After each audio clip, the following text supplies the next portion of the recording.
ایک عربی کو کہا گیا کہ تم مر جاؤ گے۔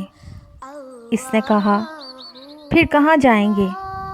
کہا گیا اللہ کے پاس۔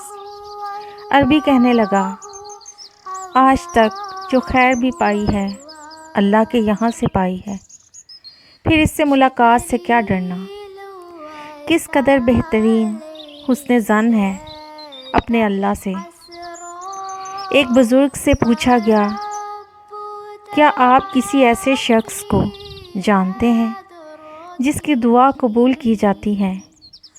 بزرگ نے جواب دیا نہیں، مگر میں اس کو جانتا ہوں جو دعائیں قبول کرتا ہے۔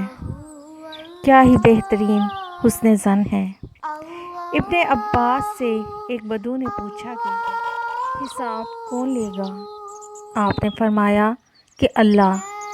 رب کعبہ کی قسم، پھر تو ہم نجات پا گئے۔ بدو نے خوشی سے کہا کیا ہی بہترین حسن ظن ہے اپنے رب سے۔ ایک نوجوان کا آخری وقت آیا تو اس کی ماں پھوٹ پھوٹ کر رونے لگی۔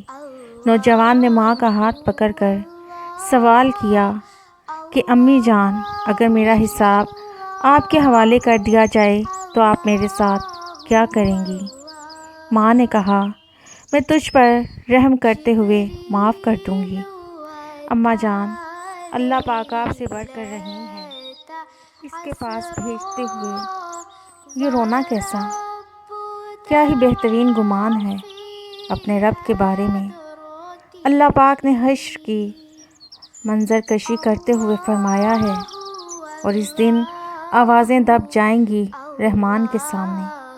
اس حشر کی گھڑی میں بھی یہ نہیں فرمایا کہ جبار کے سامنے، بلکہ اپنی صفت رحمت کا آسرا دیا ہے۔ یا اللہ، ہمیں دنیا، قبر، حشر، آخرت میں ہمیشہ اپنے فضل و کرم کے سائے میں رکھنا۔ آمین یا رب العالمین۔